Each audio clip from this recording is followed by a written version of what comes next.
Dice en el versículo 3: entonces vino la palabra del Señor por medio del profeta Ageo, diciendo: ¿es acaso tiempo para que vosotros habitéis en vuestras casas artesonadas mientras esta casa está desolada?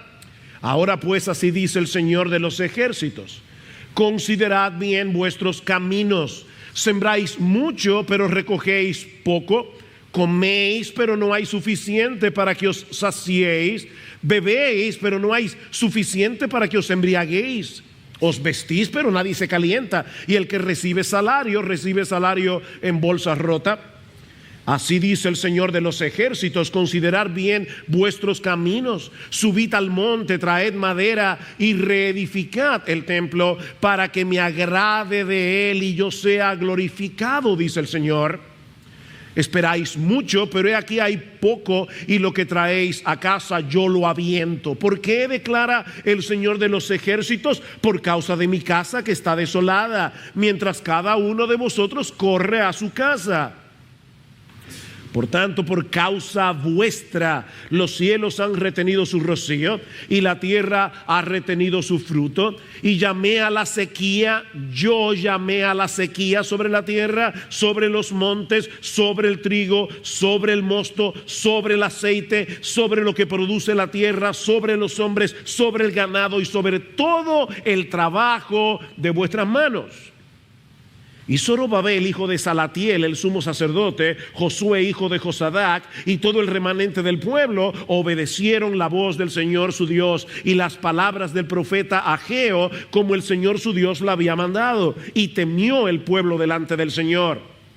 Entonces Ageo, mensajero del Señor, por mandato del Señor, habló al pueblo diciendo: yo estoy con vosotros, declara el Señor. Y despertó el Señor el espíritu de Zorobabel, hijo de Salatiel, gobernador de Judá, y el espíritu del sumo sacerdote Josué, hijo de Josadac, y el espíritu de todo el remanente del pueblo. Y vinieron y comenzaron la obra en la casa del Señor de los ejércitos, su Dios, el día 24 del mes sexto, en el año segundo del rey Darío.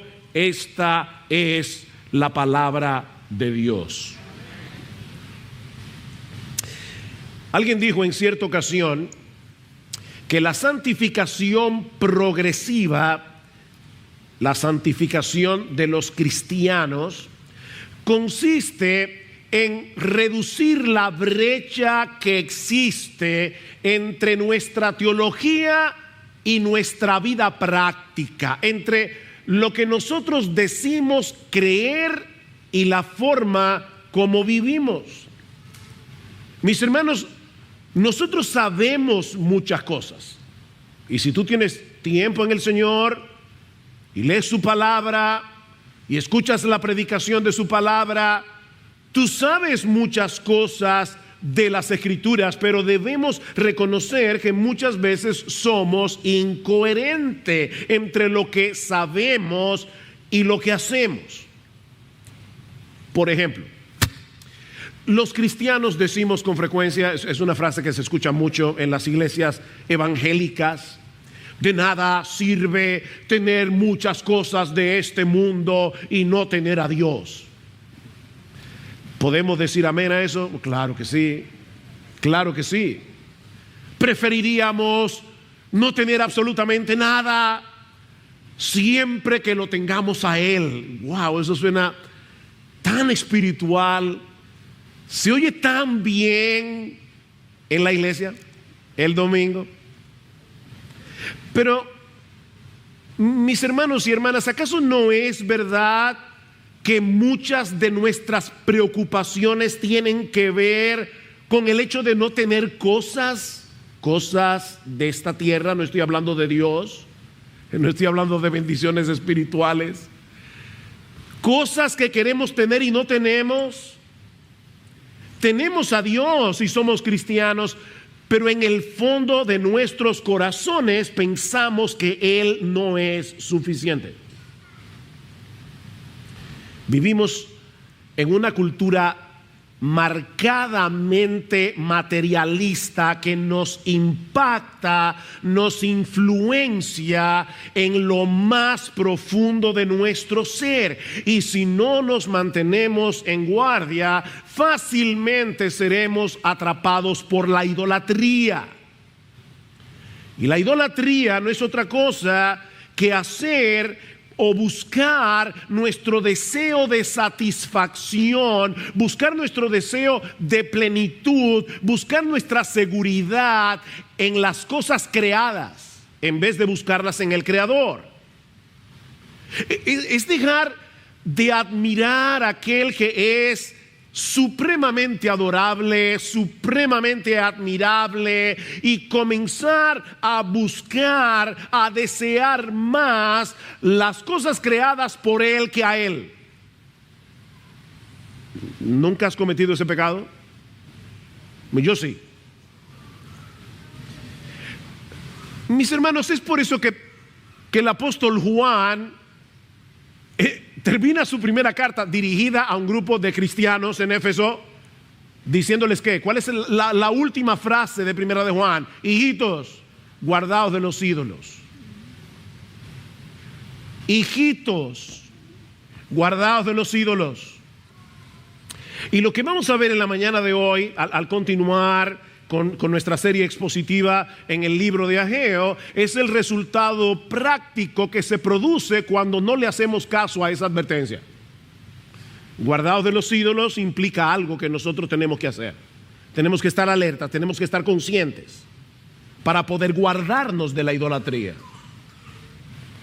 Como vimos el domingo pasado, para irnos a la historia de Ageo, debido al decreto del rey Ciro el persa y sobre todo debido a la voluntad soberana de Dios que movió a Ciro, un grupo de israelitas habían regresado del exilio al que habían sido enviados por causa de su pecado, y todo eso con el propósito de que reconstruyeran el templo que Nabucodonosor había destruido en el año 586 antes de Cristo. Ellos llegan a Jerusalén, la ciudad está destruida, ellos comienzan la labor de reconstrucción con mucho ánimo, pero por diversas razones que no vienen al caso ahora, ellos detienen el proyecto, comienzan a envolverse en sus propios asuntos, comienzan a envolverse en sus propios negocios, hasta que la obra se detuvo por completo por unos 16 años. Ahora, no olviden que ese templo era mucho más que un edificio. Ese era el lugar en el que Dios manifestaba su gloria y su presencia especial en medio de su pueblo durante el antiguo pacto, es decir, antes de la venida del Señor.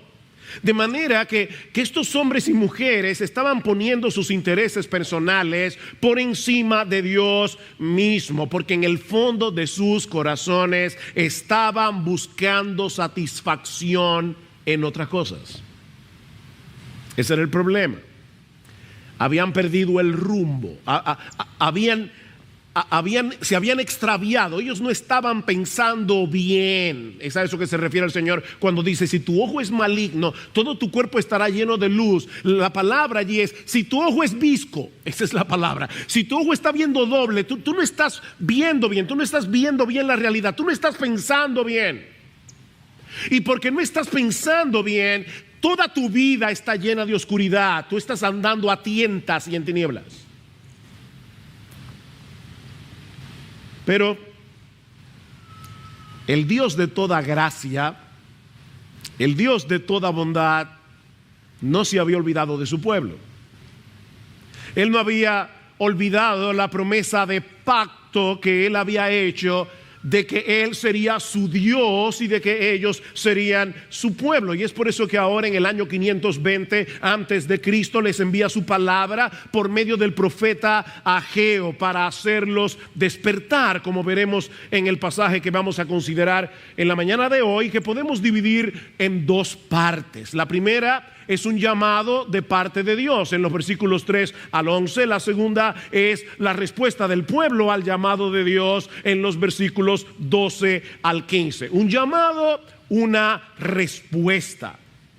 Y quiere el Señor, mis hermanos, obrar en nuestros corazones en el día de hoy para que todos los miembros de Iglesia Bíblica del Señor Jesucristo, toda persona que se encuentre en este lugar y que profese ser un verdadero cristiano, responda a la palabra predicada como estos israelitas respondieron al mensaje de Ageo hace cientos de años atrás. Mis hermanos, nuestro Dios quiere de nosotros hoy, ahora, aquí, lo mismo que quería de ellos en el año 520 antes de Cristo.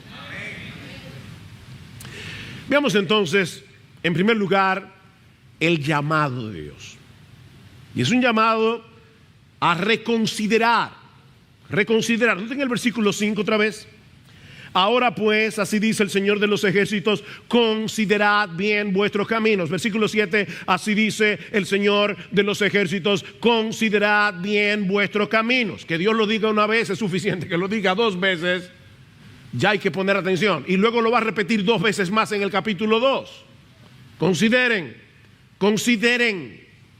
Y esta palabra puede traducirse literalmente: pon tu corazón sobre tus caminos. Pon tu corazón. El corazón es el asiento de nuestra personalidad. Pon toda tus facultades, tu voluntad, tu intelecto, tus emociones, para examinar cuidadosamente cómo estás viviendo, para examinar seriamente cuál es la motivación que hay en tu corazón y que está moviendo tu vida en este momento. Considera, reflexiona, piensa. Y llama la atención que en las dos ocasiones en que Dios hace este llamado, Él se identifica como el Señor de los ejércitos. ¿Se dieron cuenta? El Señor de los ejércitos. Este es un nombre que tiene la connotación de suprema autoridad. Mis hermanos, este nombre aparece 16 veces en el libro de Ageo, que solo tiene 38 versículos. 16 veces. Habla el Señor de los ejércitos. Es el Rey de los reyes. Es el Señor de los señores el que está hablando aquí. Por lo que debemos poner toda nuestra atención a sus palabras. Hay una insistencia en todo este capítulo, no sé si se dieron cuenta, en el hecho de que es Dios mismo el que los está llamando a recapacitar. Versículo 1, vino la palabra del Señor por medio del profeta Ageo. Versículo 2, así dice el Señor de los ejércitos. Versículo 3, entonces vino la palabra del Señor. Versículo 5, dice el Señor de los ejércitos. Versículo 7, así dice el Señor de los ejércitos. Versículo 8, dice el Señor. Versículo 9, declara el Señor de los ejércitos. Versículo 12, dice que ellos obedecieron la voz del Señor, su Dios, y las palabras del profeta Ageo, como el Señor, su Dios, le había mandado. Versículo 13 dice entonces Ageo, mensajero del Señor, por mandato del Señor, habló al pueblo. ¿Lo quieren más claro?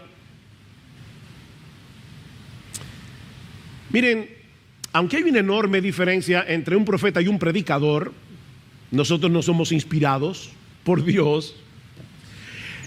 La palabra de Dios siempre viene a nosotros por medio de hombres, o hombres comunes y corrientes, que Él llama, que Él capacita para que nos prediquen en su nombre.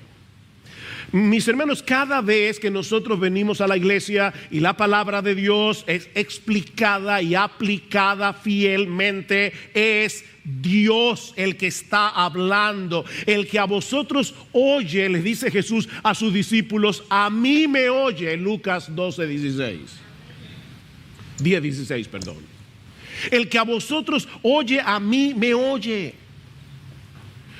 Dios en los días de Ageo está mirando a su pueblo extraviado y los llama desde el cielo a que se detengan a pensar. ¿Saben por qué, mis hermanos? Porque Dios no quiere de nosotros un activismo irreflexivo.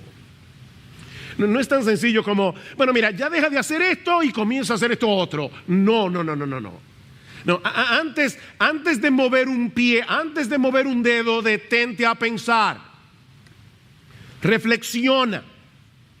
Estos hombres y mujeres debían examinar sus corazones, porque si no lo hacían no iban a llegar a la raíz del problema. Lo mismo que debemos hacer nosotros en el día de hoy. Debemos detenernos a pensar. ¿Pensar en qué? Bueno, Ageo nos lo dice en este capítulo. En primer lugar, debemos pensar en cuál es el orden de nuestras prioridades. ¿Están nuestras prioridades en orden? Vean el versículo 3 una vez más. Entonces vino la palabra del Señor por medio del profeta Ageo diciendo: ¿es acaso tiempo para que vosotros habitéis en vuestras casas artesonadas mientras esta casa está desolada? Otra versión lo traduce de esta manera: ¿por qué viven ustedes en casas lujosas mientras mi casa permanece en ruinas? Esta palabra artesonada significa paredes elaboradas que cubrían las paredes, obviamente, y el techo también. Ustedes y sus casas, es el contraste, ustedes y sus casas están en primer lugar. Yo y mi casa estamos en un lugar muy secundario. Y no era por falta de recursos, no era por falta de tiempo que el templo del Señor estaba en ruinas, era por falta de interés. El domingo pasado veíamos que estos israelitas, tan pronto llegaron a Jerusalén, dieron una ofrenda sumamente cuantiosa, se pudiera traducir casi en $24 millones. Eso es una ofrenda. La pregunta es, ¿qué hicieron con ese dinero? ¿Qué pasó con esa ofrenda? Bueno, reconozco que esto es una especulación, pero varios comentaristas entienden que lo habían gastado en la construcción de sus propias casas. El dinero que ellos habían ofrendado, tal vez pensaron: bueno, después de todo nosotros tenemos que reconstruir también Jerusalén, si no tenemos comodidad no vamos a poder dedicarnos a la labor, y en eso se les fue 16 años. La presencia de Dios y su gloria que se manifestaba en el templo dejó de ser importante porque su comodidad, sus lujos habían pasado al primer lugar. Ustedes dicen que no es el momento apropiado para ocuparse de mi casa, pero la realidad es que ustedes han apartado mi gloria de su vista. Ya no desean mi presencia. Ustedes tienen sus prioridades trastornadas porque no están pensando bien. Miren, mis hermanos, nunca olviden esto. La verdadera transformación comienza en la cabeza. Aquí. Comienza en la mente. Comienza en nuestras convicciones. Esa es la diferencia entre la persuasión y la manipulación. Hay muchos predicadores hoy que manipulan a la gente para moverlos a actuar, pero nosotros persuadimos por medio de la enseñanza de la palabra de Dios. De hecho, en un momento vamos a ver que este mensaje de Ageo está enraizado en las palabras que Dios le había revelado al pueblo cientos de años antes, en los días de Moisés. Así que lo que Ageo está haciendo aquí es llamar al pueblo, o Dios por medio de Ageo, para que piensen bíblicamente. El mismo Ageo estaba siendo bíblico. Él está basándose en una revelación anterior, y es lo que estamos haciendo nosotros en el día de hoy. Tú y yo necesitamos ser transformados por medio de la renovación de nuestro entendimiento, como dice Pablo en Romanos 12:2. Y para que eso sea posible, tenemos que detenernos a examinar nuestras vidas seriamente a la luz de la palabra de Dios. De hecho, cuando termine este culto, ustedes van a ver que el pianista va a tocar algo. No salgas corriendo. quédate un rato ahí, mientras suena la música, y reflexiona. Piensa en lo que estás oyendo. Pero Dios también los llama a reflexionar en la profunda insatisfacción que cosechamos cuando ponemos las cosas creadas por encima del Creador. Vean el versículo 6. Sembráis mucho, pero recogéis poco.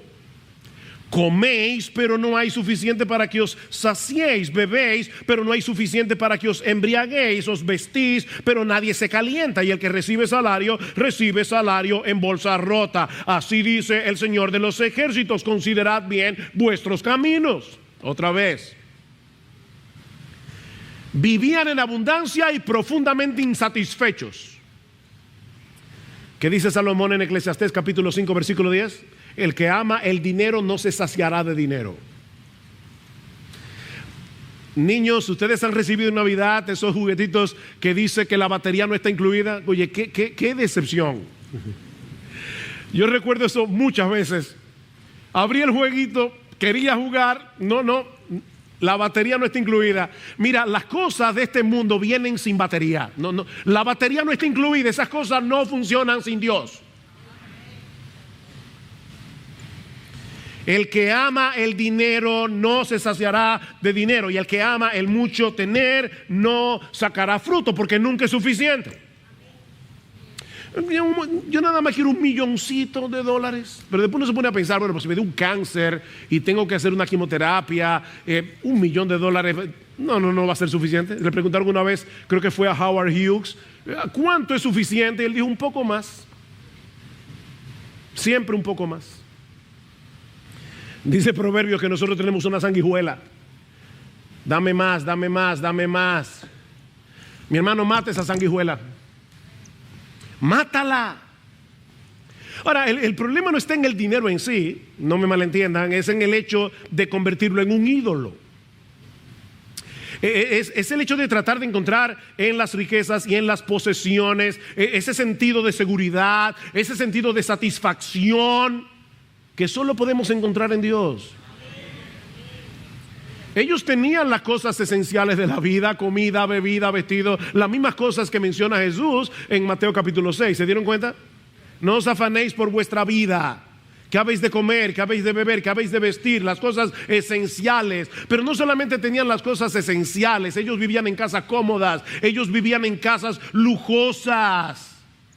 Pero ninguno de esos bienes podía llenar el vacío de sus corazones.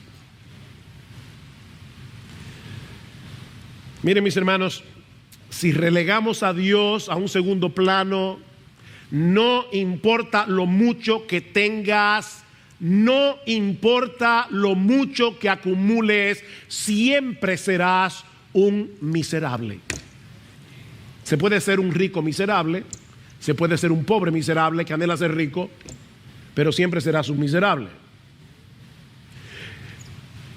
Estos israelitas habían olvidado que la tierra prometida era bendita no porque manaba leche y miel, sino porque Dios había prometido estar ahí. No era la leche y la miel, era Dios que hacía que la tierra fuera bendita. Pretender disfrutar de la bendición de la tierra olvidándose del proveedor era una locura total, porque el mayor regalo, la mayor bendición que Dios nos ha dado es Él. Él es nuestra mayor bendición.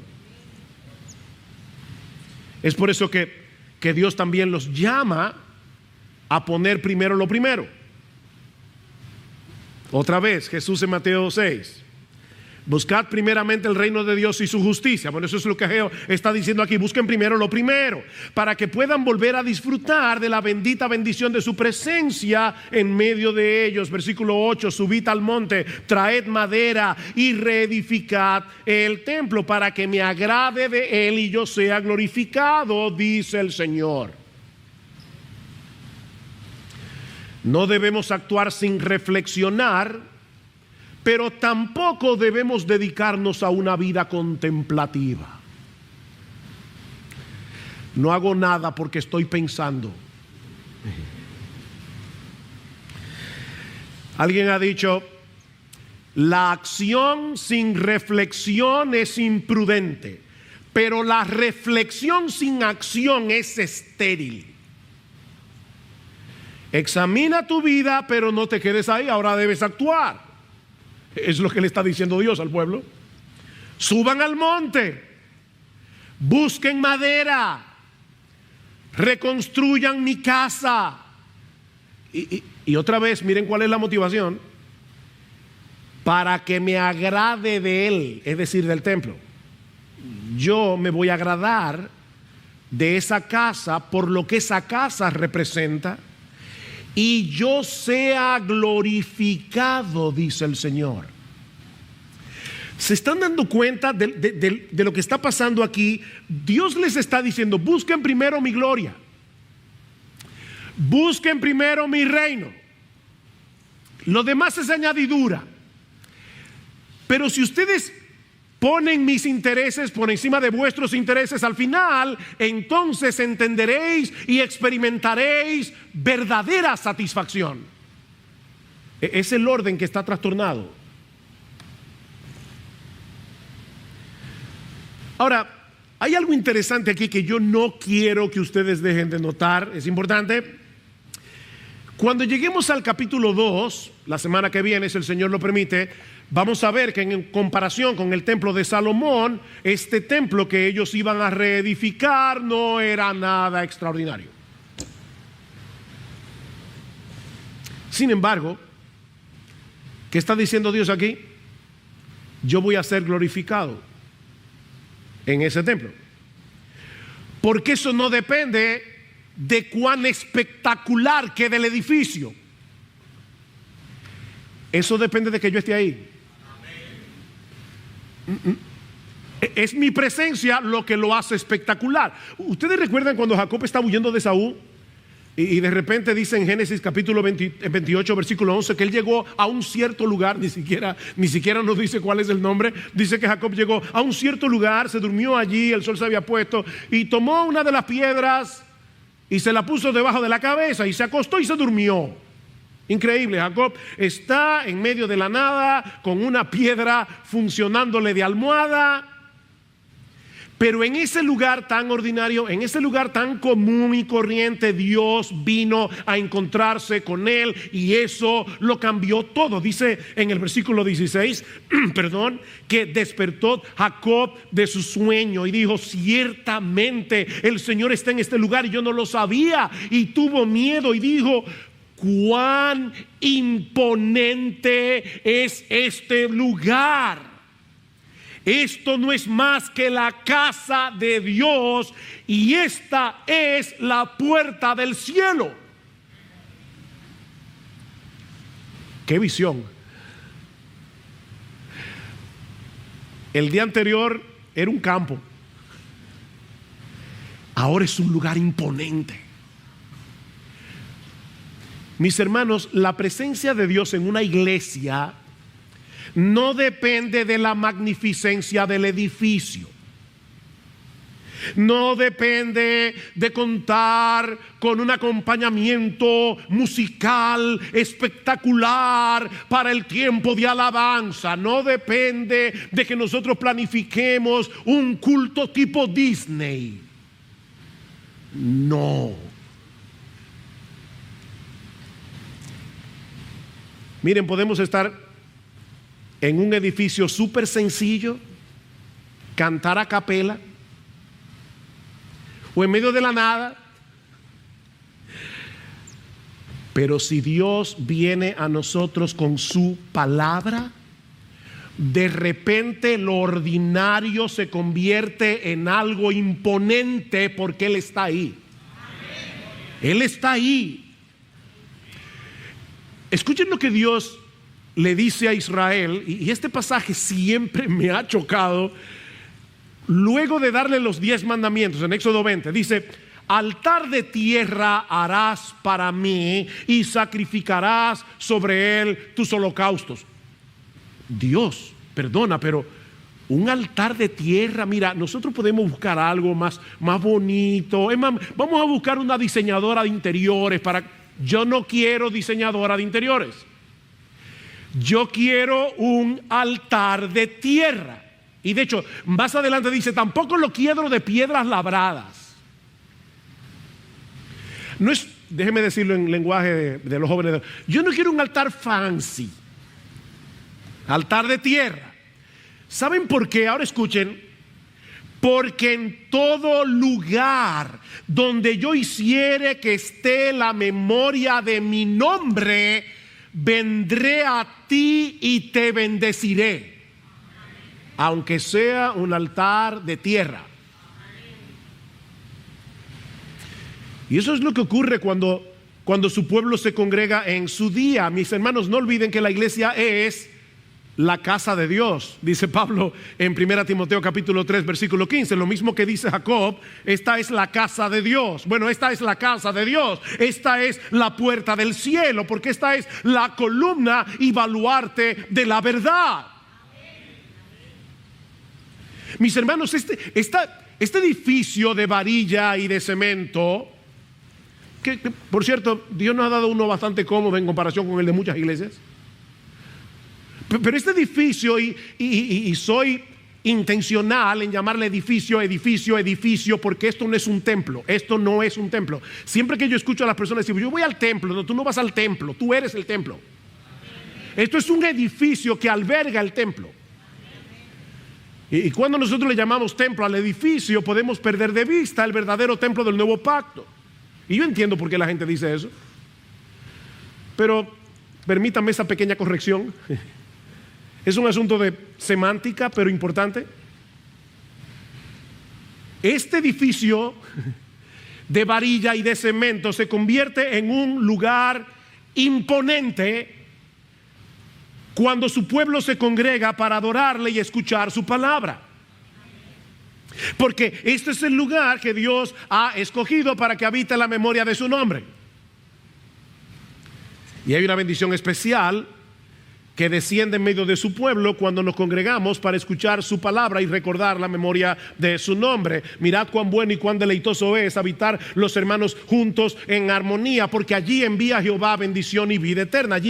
Allí desciende la bendición, porque allí está la presencia de Dios que se hace presente por medio de su palabra. Pero lo que estaba sucediendo en los días de Ageo era todo lo contrario. Ellos estaban en la tierra prometida, en la tierra de la bendición, experimentando todas las maldiciones de Deuteronomio 28. Ahí es donde Ageo está citando a Moisés. Noten el versículo 9. Esperáis mucho, pero aquí hay poco, y lo que traéis a casa yo lo aviento. ¿Por qué? Declara el Señor de los ejércitos, por causa de mi casa que está desolada, mientras cada uno de vosotros corre a su casa. Por tanto, por causa vuestra, los cielos han retenido su rocío, y la tierra ha retenido su fruto. Y yo, el Dios de los ejércitos, que gobierno todas las cosas, hasta la lluvia de las nubes, yo llamé a la sequía. ¿Qué dice en Deuteronomio 28? Si ustedes no obedecen, vuestra bendición se convertirá en maldición. Y los cielos que están sobre tu cabeza serán de bronce, y la tierra que está debajo de ti de hierro. Dice, dará Jehová por lluvia a tu tierra polvo y ceniza. De los cielos descenderán sobre ti polvo y ceniza, no agua, hasta que perezcas. ¿Te suena duro? ¿Sabes que detrás de esas palabras sí es verdad que hay un juicio, pero al mismo tiempo hay un llamado de gracia de parte de Dios para que no cometamos el error de divorciar de su bendición de aquel que es la fuente de todo bien? Yo no tengo el tiempo ahora para leer el capítulo 4 del profeta Amós, Pero cuando lleguen a sus casas, busquen Amós capítulo 4 y lean desde el versículo 6 hasta el versículo 11. Y ustedes van a ver allí una lista de calamidades que Dios había traído a su pueblo por causa de sus pecados. Y cada una de esas calamidades termina con un estribillo: pero no os habéis vuelto a mí, declara el Señor. Estas calamidades eran una llamada despertadora para que se volvieran a Él, pero no os habéis vuelto a mí. Ese era el propósito. No era hacer sus vidas miserables, era destruir su miserable idolatría.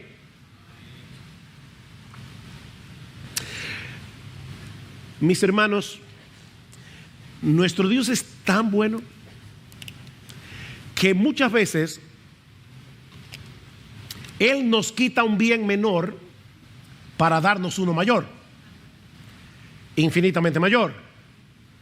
Y ese bien infinitamente mayor, obviamente es Él. Así que Dios te quita un bien menor para que lo busques a Él, para que te vuelvas a Él, para que te arrepientas de tu pecado, para que destruyas tu idolatría, para que destruyas ese altar y vuelvas a poner a Dios en el lugar que le corresponde. Porque Dios es bueno y Él quiere darnos su mayor bendición. Ahora, hermanos, ¿cómo nosotros podemos aplicar todo esto en términos concretos en el contexto de nuestra vida aquí y ahora? Nosotros no estamos en el 520 antes de Cristo, no tenemos que subir a ningún monte. ¿Cómo podemos aplicar esto? Bueno, obviamente lo primero es nuestra propia comunión con Dios. Todo el problema aquí es: ustedes están perdiendo de vista mi presencia, es mi comunión lo que importa. Y Dios nos ha provisto muchos medios a través de los cuales nosotros podemos tener comunión con Él. Nos ha provisto su palabra, nos ha provisto la oración, nos ha provisto la iglesia, congregarnos en su iglesia, en su día, en medio de su pueblo. Nos ha dado la cena del Señor. Mis hermanos, el asunto no es leer la Biblia, orar, venir a la iglesia, participar de la cena en una forma mecánica, sino con el propósito intencional de encontrarnos con Él, de conocerlo a Él, de deleitarnos en Él. Y lo mismo podemos decir de la obediencia. El punto no es cumplir en automático una lista de deberes. No, es buscar intencionalmente el agrado de Dios en lo que hacemos. Yo quiero agradarte, Señor. Esto que voy a hacer es para ti. Colosenses 3, ¿recuerdan? Hacedlo de corazón, como para el Señor. Y ahí no estaba hablando ni siquiera de cosas espirituales como leer la Biblia, ir a la iglesia. No, aún tus labores cotidianas, hazlas para el Señor, intencionalmente. Señor, yo quiero agradarte con esto que hago. Y eso te mantiene todo el día en comunión con Él. Porque, jóvenes, hasta las tareas del colegio es para ti, Señor. Yo quiero ser responsable para ti. Y entonces de repente una cosa totalmente cotidiana se convierte en una plataforma en la que yo tengo comunión con Dios. Recibiste una bendición, un favor de Dios, conviértela de inmediato en un motivo de alabanza y gratitud, de inmediato. Puede ser algo tan sencillo como: en estos días, Señor, provéeme un parqueo. Y voy llegando y ahí está saliendo un carro. ¡Wow! ¡Qué gracias, Señor! Necesitaba ese parqueo. Convierte cada cosa en un motivo de gratitud, en un motivo de alabanza. ¿Sabes por qué? Porque eso te librará de la idolatría y te recordará que toda bendición que recibimos de la mano de Dios es completamente inmerecida. Solo Cristo merece la bendición de Dios y nosotros estamos en Él. Así que esas cosas de repente me recuerdan a Jesús y se convierten en un motivo de alabanza a Jesús. ¿Qué dice Pablo en Efesios capítulo 1 versículo 3? Bendito sea el Dios y Padre de nuestro Señor Jesucristo, que nos bendijo con toda bendición espiritual en los lugares en Cristo, según nos escogió en Él antes de la fundación del mundo, porque fuimos predestinados para ser adoptados hijos suyos. Somos aceptados en el amado, y como estamos en el amado, Dios ahora no nos ve como a Sujel Michelén o como a cualquiera de ustedes. Dios nos ve como a Jesús, porque nuestras vidas están escondidas en Él. Y así te mantienes el día en comunión con el Señor. ¿Y qué de ocuparnos de su casa? Que es el enfoque de este texto.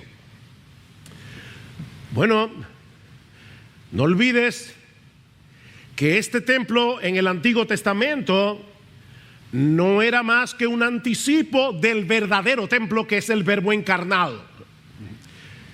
Jesús es el templo, el verdadero templo de Dios. Él es el punto de contacto entre el hombre y Dios. Y todos aquellos que estamos unidos a Él por la fe, ahora también formamos un templo espiritual.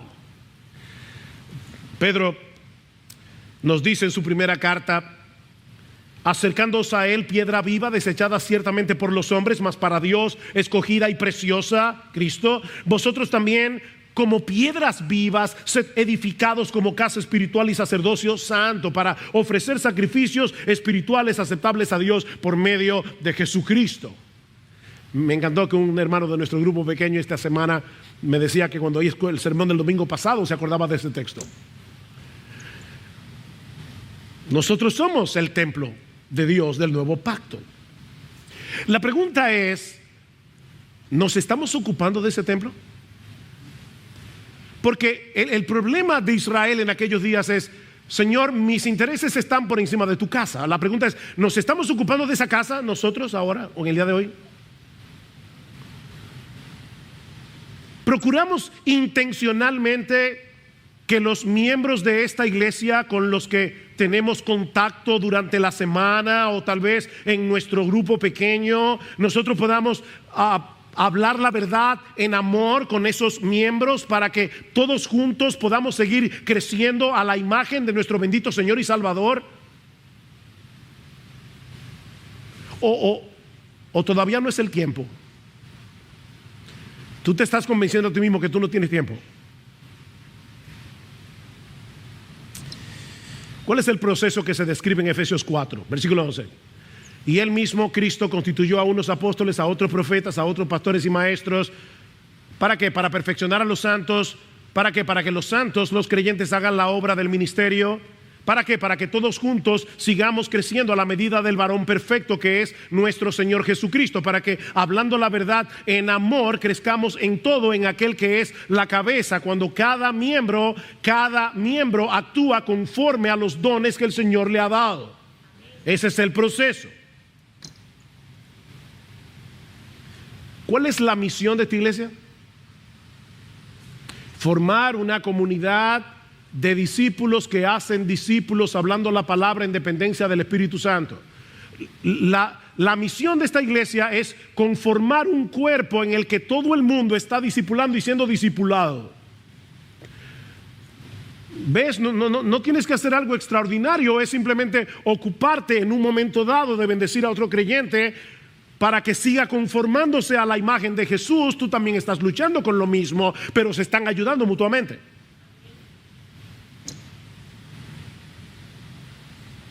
¿Estamos poniendo nuestros dones en operación para beneficio de este cuerpo? ¿Qué dice Primera de Pedro capítulo 4 versículo 10? Cada uno según el don que ha recibido, ministrelo a los otros como buenos administradores de la multiforme gracia de Dios. Cada uno, no los pastores, no los diáconos, cada uno según el don que ha recibido. Mis hermanos, eso está en palabra de Dios, como Ageo 1.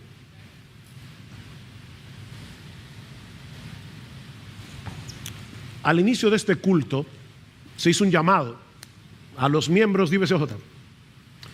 Necesitamos hermanas para que cuiden en cuna y corral. Necesitamos hermanos para que trabajen en la escuela dominical de niños, de adultos. Necesitamos hermanos que se involucren en la logística, necesitamos hermanos que cuiden, necesitamos hermanos que hagan muchas cosas que ya les hablaremos en el mes de junio cuando tengamos la reunión con la iglesia. ¿Tú estás dispuesto? ¿Tú estás dispuesta? Pastores, que eso es sacrificial, hay que llegar temprano. Y ustedes se acuerdan lo que yo les decía en un reporte que di un miércoles para aquellos que no estaban aquí, que en la iglesia que yo visité en El Salvador, ellos se reúnen en un hotel y como no caben allí, tienen que celebrar 2 cultos. El primero comienza a las 8:30 de la mañana, así que hay un grupo de hermanos que llega a las 5 de la mañana para que todo esté en su sitio. 5 de la mañana, todos los domingos.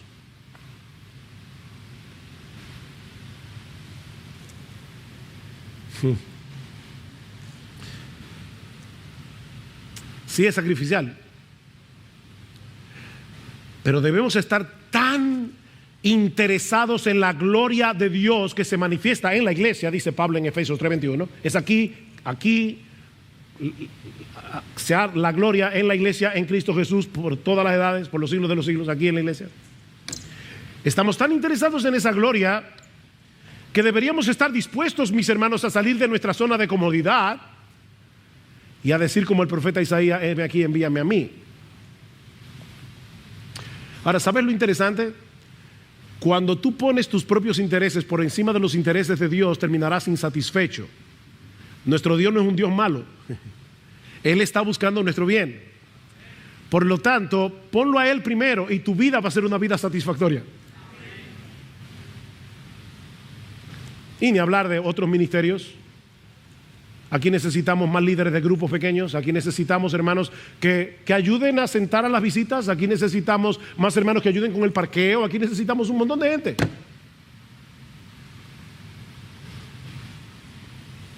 No es falta de tiempo, mis hermanos.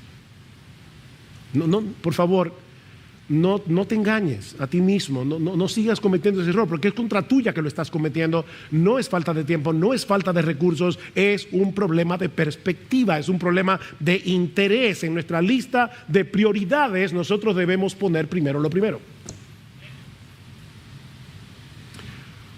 Pon tu delicia en el Señor. ¿Recuerdan? Salmo 37:4. Es algo intencional y no es opcional, es una orden, pero es una bendita orden.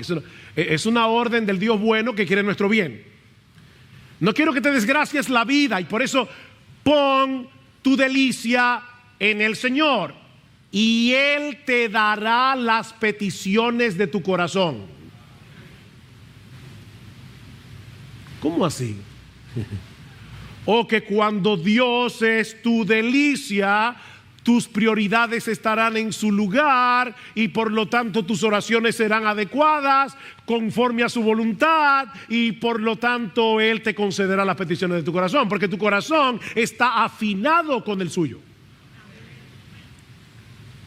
Pon tu delicia en el Señor, porque en Él está, dice el salmista en otro salmo, el manantial de la vida. Wow, en Él está el manantial de la vida. En tu luz veremos la luz.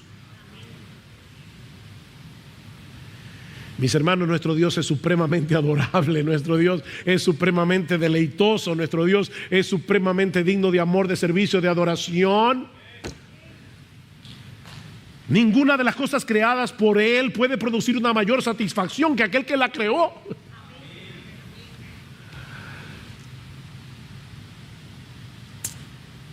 Ese fue el llamado de Dios en los días de Ageo. ¿Y cómo respondió el pueblo? Bueno, eso nos lleva a nuestro segundo encabezado, la respuesta del pueblo al llamado de Dios. Versículo 12. Y Zorobabel, hijo de Salatiel, el sumo sacerdote Josué, hijo de Josadac, no se preocupen, esto lo veremos más brevemente, y todo el remanente del pueblo obedecieron la voz del Señor su Dios y las palabras del profeta Ageo, como el Señor su Dios le había mandado, y temió el pueblo delante del Señor. Entonces Ageo, mensajero del Señor, por mandato del Señor, habló al pueblo diciendo: yo estoy con vosotros, declara el Señor. Y despertó el Señor el espíritu de Zorobabel, hijo de Salatiel, gobernador de Judá, y el espíritu del sumo sacerdote Josué, hijo de Josadac, y el espíritu de todo el remanente del pueblo. Wow, qué respuesta. Y aquí vemos una vez más esa mezcla misteriosa entre lo divino y lo humano. Dios nos envía su palabra por medio de un hombre. Dios nos llama a considerar seriamente lo que escuchamos, es decir, hay algo que nosotros tenemos que hacer, es nuestra responsabilidad. Nosotros tenemos que digerir la palabra de Dios. Mis hermanos, verdad que no es meditada, verdad que no es asimilada. Esto no funciona en automático tampoco. No es porque tú vengas a la iglesia y pongas tu cuerpo ahí. Pero yo vine a la iglesia el domingo. That's not the question, esa no es la pregunta. El punto no es que tu cuerpo esté ahí, es que todo tú estés ahí, escuchando la palabra con atención, bebiéndote la palabra, digiriendo la palabra. Eso es algo que tú y yo tenemos que hacer en nuestra responsabilidad. Pero al mismo tiempo, la razón que los mueve a ellos a hacer lo que Ageo estaba diciendo es que ellos reconocieron la voz de Dios detrás de la voz de Ageo. ¿Se dieron cuenta? Versículo 12. Obedecieron la voz del Señor su Dios y las palabras del profeta Ageo. Por fin, ¿eran las palabras de Ageo o eran las palabras de Dios? Pero aquí dice que eran las palabras de Ageo. ¿Eran las palabras de Ageo o eran las palabras de Dios? Sí, eran las palabras de Dios por medio de las palabras de Ageo. Es Ageo el que está hablando. Y es Dios el que está hablando por medio de la voz de Ageo.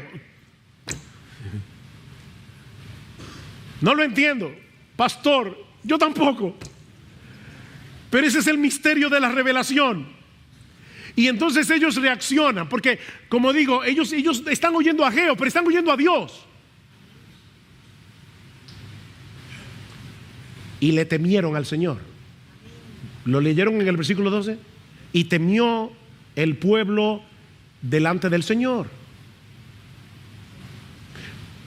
Esta clase de temor es muy diferente a ese terror, a ese miedo que nos invade cuando sabemos que estamos delante de un peligro, delante de algo que nos puede dañar. No, este temor del que se habla aquí es un sentido de asombro, es un sentido de reverencia ante la belleza, la gloria, la majestad de Dios que nos está hablando.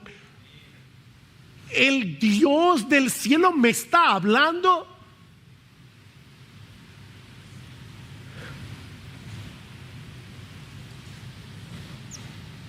Y eso es lo que nos mueve a querer hacer lo que Él nos ordena. Versículo 13. Entonces Ageo, mensajero del Señor, por mandato del Señor, habló al pueblo diciendo: yo estoy con vosotros, declara el Señor. Y despertó el Señor el espíritu. Esta no es una obediencia mecánica, esta es una obediencia que nace de la fe, no de un miedo servil a Dios.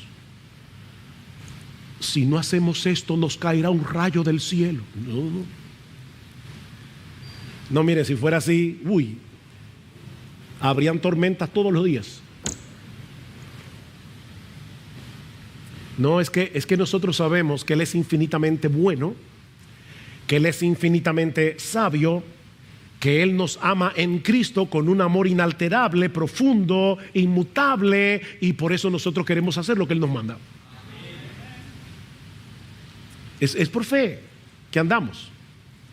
Pero al mismo tiempo Ageo reconoce que detrás de la reacción sorprendente que tuvo el pueblo, el Espíritu de Dios los estaba despertando. ¿Ven? Versículo 14, y despertó el Señor el espíritu de Zorobabel, hijo de Salatiel, gobernador de Judá, el espíritu del sumo sacerdote, hijo de Josadac, el espíritu de todo el remanente del pueblo. El Espíritu de Dios, versículo 5 del capítulo 2, que dice: conforme a la promesa que os hice cuando salisteis de Egipto, mi espíritu permanece en medio de vosotros, no temáis. ¿Quién los despertó? El Espíritu Santo. El Espíritu despertó el espíritu de ellos por medio de la palabra. Es interesante que en Esdras capítulo 1 versículo 1 dice que Dios despertó el espíritu de Ciro. La misma palabra de Ageo. Dios despertó el espíritu de un rey impío para que decretara el regreso del pueblo. Y luego dice en el versículo 5 que Dios despertó el espíritu del pueblo para que le pusieran mano a la obra. El Espíritu de Dios, obrando por medio de la palabra de Dios, despertó al pueblo. Ahora, ¿saben qué? Ni Ciro ni el pueblo actuaron como robots programados para obedecer. Ellos tomaron una decisión. Porque previamente Dios había obrado en su corazón. Otra vez, pastor, no lo entiendo, yo tampoco. Porque yo sé que cuando yo tomo una decisión, yo tomo una decisión. Qué profundo, ¿verdad? Yo decido hacer lo que decido y hago lo que hago, yo lo hago. Pero lo que yo no sé es que de una forma misteriosa el Espíritu Santo está obrando en mí para que cuando yo hago algo bueno, la gloria se la lleve Él. Es una que dice Pablo en Filipenses capítulo 2 versículos 12 al 13: ocupaos en vuestra salvación con temor y con temblor. ¿Por qué? Porque Dios es el que en vosotros produce el querer como el hacer por su buena voluntad. El misterio de la obediencia. Dios obra en nosotros por medio de su Espíritu, por medio de su palabra, para que seamos movidos a actuar, y sin embargo sigue siendo nuestra decisión. Ellos decidieron reanudar el proyecto de construcción, y dice en el versículo 14 que comenzaron la obra de la casa del Señor de los ejércitos su Dios el día 24 del mes sexto, en el segundo año del rey Darío. Alguien me preguntará: ¿y por qué tardaron tanto? Porque el mensaje vino el día primero y ellos comenzaron a reconstruir el 24. ¿Qué pasó en esos 23 días? Mis hermanos, aquí no dice que ellos tardaron 23 días en obedecer. Lo que dice el texto es que ellos tardaron 23 días en comenzar la obra, pero habían algunas cosas que ellos tenían que hacer. Había que recoger todos los escombros, toda la basura que se había acumulado en el lugar del templo por 16 años. Había que buscar los materiales, había que preparar los materiales, había que preparar los equipos de construcción. Esta obra era monumental, esto requería una gran planificación. Así que ellos no obedecieron a Ageo 23 días después. Ellos comenzaron la reconstrucción 23 días después. Pero miren, hermanos, cuando es el Dios soberano el que habla, el mismo que entregó a su Hijo para librarnos de la condenación y de la esclavitud del pecado, toda dilación en el camino de la obediencia es inapropiada.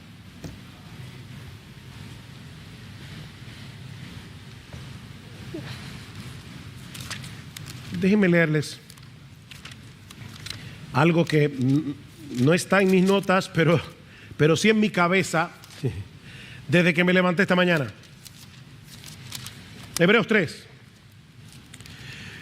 El Señor está llamando a su pueblo en Hebreos y dice, me llama la atención, dice en el versículo 7, por lo cual, como dice el Espíritu Santo, si oís hoy su voz, está citando el Salmo 95, no endurezcáis vuestros corazones. Lo que me llama la atención es que el autor de Hebreos está citando un salmo que se escribió casi 1000 años antes. Y sin embargo él no dice como dijo el Espíritu Santo, él dice como dice el Espíritu Santo. En tiempo presente. Porque este libro sigue hablando. No importa si es Ageo, no importa si es Hebreos. Este libro habla porque este libro está vivo. Por eso decía John Stott que la Biblia es Dios predicando. Así que si tú estás escuchando hoy su voz, y tú estás escuchando hoy su voz, no porque sea yo que esté predicando, sino porque estoy predicando la palabra de Dios, no endurezcas tu corazón.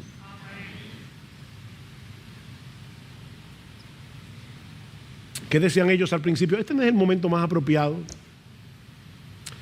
Pero Dios habló por medio de Ageo y de inmediato pusieron manos a la obra. Mis hermanos, cuánto más nosotros que entendemos mejor que ellos el significado de ese templo.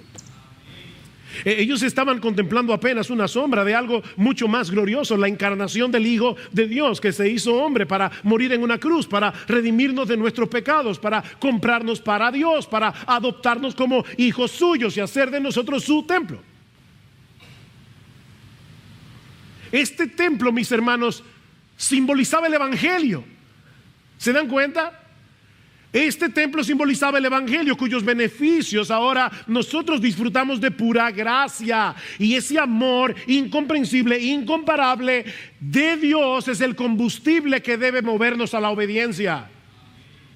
El amor de Cristo nos constriñe pensando esto, que si uno murió por todos, luego todos murieron y por todos murió, para que los que viven ya no vivan para sí, sino para aquel que murió y resucitó por ellos. El amor de Cristo, ese es el combustible.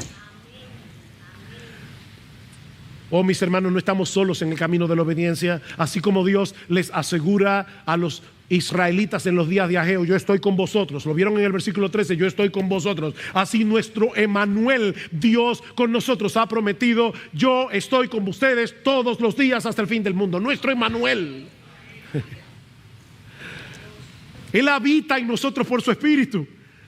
Y está obrando en nosotros para que podamos movernos deleitosamente en el camino de su voluntad. Así que, mi hermano, reflexiona, mi hermano, examínate, y en dependencia del Espíritu Santo, ahora, aquí, en este momento, no mañana, no pasado, ahora toma la determinación de poner primero lo primero. Oh, que el Señor nos ayude en esta hora. De tal manera que podamos decir como el salmista: ¿a quién tengo yo en los cielos sino a ti?